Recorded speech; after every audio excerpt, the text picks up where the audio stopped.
Loan, personal loan, loan against property, home loan, कोई भी loan हो, अगर आपने लिया है और आप पेमेंट नहीं कर पा रहे हैं तो आप कम से कम इंटरेस्ट रेट पे उस लोन को कैसे पे कर सकते हैं। इस वीडियो को पूरे एंड तक देखिएगा समझने के लिए इस बात को।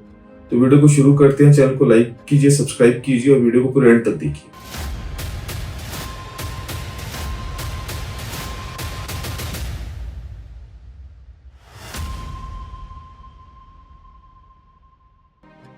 दोस्तों, आपने अगर कोई लोन लिया है, लेट्स से कोई पर्सनल लोन लिया है, लोन अगेंस्ट प्रॉपर्टी लिया है या कोई होम लोन लिया है, लोन लेने के बाद सर्टेन टाइम के बाद आप वो लोन रीपे नहीं कर पा रहे हैं, कोई भी रीजन है, फाइनेंशियल क्रंच आ गया या आपकी नौकरी चली गई या बहुत ज्यादा बिजनेस लॉस हो गया, तो उस केस में प्रॉब्लम क्या आती है?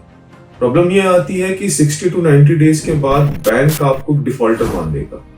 डिफॉल्टर मानने के बाद बैंक अपना एक एक्शन स्टार्ट कर। बैंक्स अक्सर क्या करते हैं? बैंक्स अक्सर ये करते हैं, पहले तो आपको कॉल्स आएंगी कि आपकी जी किस्तें टूट गई हैं, आप किस्त पे कीजिए, 1 किस्त, 2 किस्त, 3 किस्त। उनके बाद इन्होंने एक रिकवरी डिपार्टमेंट बनाया हुआ है। वो थर्ड पार्टीज को क्या करते हैं, रिकवरी के लिए बोल देते, भाई इस बंदे ने पेमेंट नहीं दी है, आप इनसे रिकवर करा के दो। अब रिकवरी डिपार्टमेंट्स में भी बकेट होते हैं। ये रिकवरी वाले क्या करते हैं, जब देखते हैं कि प्यार से लोग नहीं मानते तो ये क्या करते हैं, दूसरे बकेट में भेज देते हैं जिसमें वो आपसे बदतमीजी से बात करना स्टार्ट करते हैं। तो मैं आपसे कुछ मांग सकता हूं? सचमुच में मैं मांगूंगा और आप मानेंगे नहीं तो? मानेंगे, लेकिन अगर करेंगे नहीं तो? पक्का करेंगे? मेरा पैसा मुझे दे दो अभी से अभी। अबे तुम साले तुम, नहीं तो मैं तुमसे उड़ा दूंगा। कि पेमेंट दे रहे हो कि नहीं देते, वो लड़ाई झगड़ा आपसे स्टार्ट करते हैं। तो आपके पास अगर नहीं है, क्वाइट ऑब्वियस है, या तो आप उन कॉल्स को इग्नोर करोगे या फिर उन कॉल्स पे आप लड़ाई झगड़ा करोगे।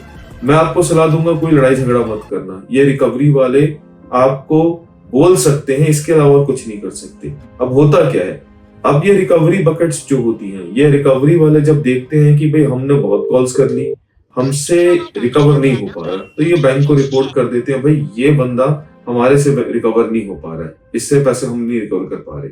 तो बैंक क्या करता है, बैंक वही केस को उठा के लीगल डिपार्टमेंट में अपने भेज देते हैं। अपने लीगल को कहता है, जी देखो हमने तो एफर्ट लगा लिए, ये डिफॉल्ट कर रहा है और वो जो है कि रिकवर भी नहीं कर पा रहा, अब आप लीगल हो, आप इसका एक्शन लो। तो उसमें होता क्या है, उसमें लीगल डिपार्टमेंट आपको पहले नोटिस भेजेगा। उसमें नोटिस में कहेगा, जी आपका इतना प्रिंसिपल अमाउंट है, इतना इंटरेस्ट है, इंटरेस्ट के ऊपर इतना इंटरेस्ट है, तो आप ये पे कीजिए। हाँ, ये बात बिल्कुल सही है कि आपका क्रेडिट स्कोर बिगड़ जाता है। आपका क्रेडिट स्कोर, जिसको हम फाइनेंशियल इंप्रेशन कहते हैं आपकी प्रोफाइल का, वो खराब हो जाता है। वो तो देखिए, वो आपको मैनेज करना पड़ेगा। वो अगर खराब हो गया तो आप रीपे करेंगे, तभी बैंक धीरे धीरे जाके वो क्रेडिट स्कोर ठीक होता है।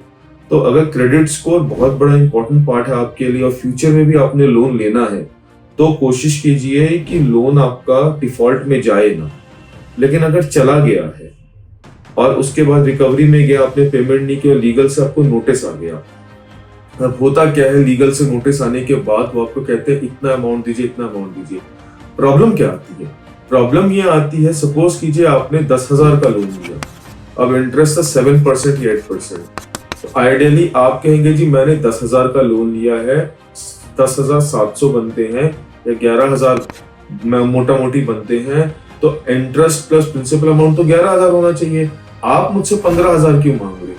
तो बैंक आपको इतना तगड़ा कैलकुलेशन देगा कि इंटरेस्ट के ऊपर इंटरेस्ट, जो इंटरेस्ट के ऊपर इंटरेस्ट है उसका इंटरेस्ट रेट और हाई होगा, फिर डिफॉल्ट चार्जेस, ये चार्जेस करके बहुत बड़ा एक ड्रा देता है।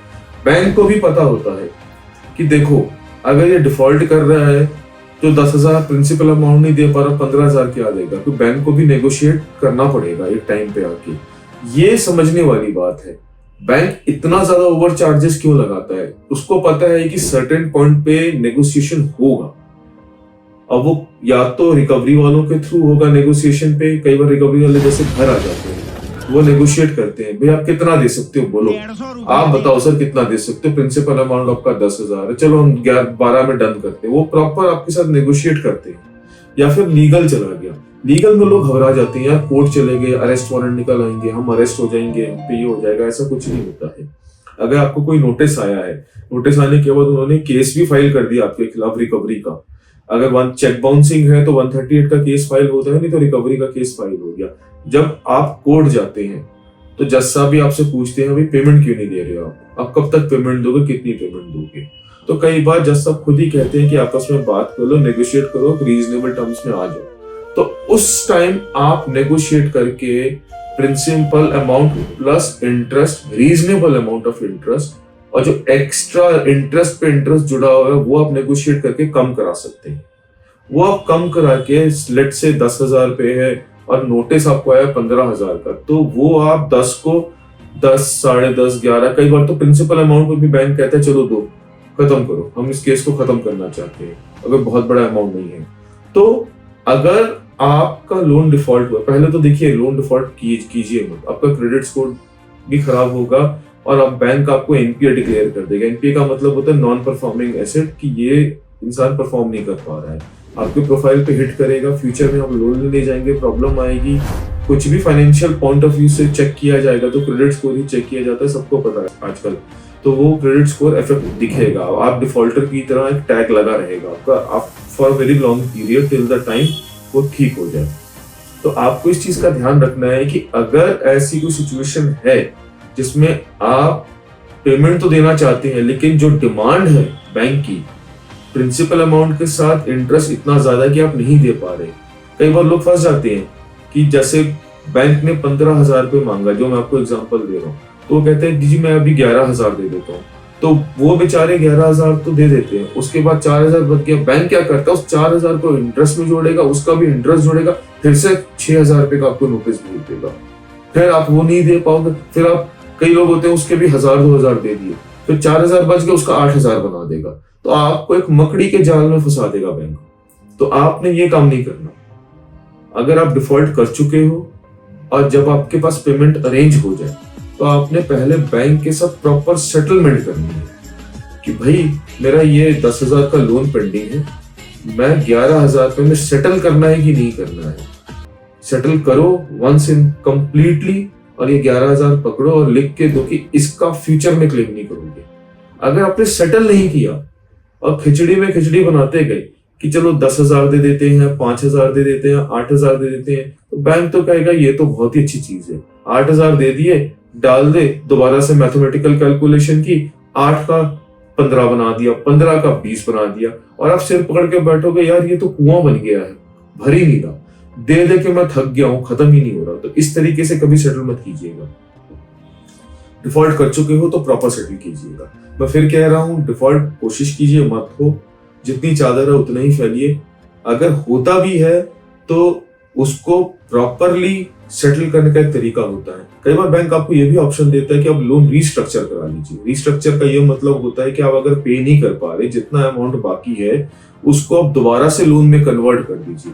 उसमें देखिए बैंक को बहुत फायदा है, क्योंकि उसका जो इंटरेस्ट है उसको भी जोड़ेंगे, प्लस रीस्ट्रक्चरिंग में नया इंटरेस्ट जुड़ेगा।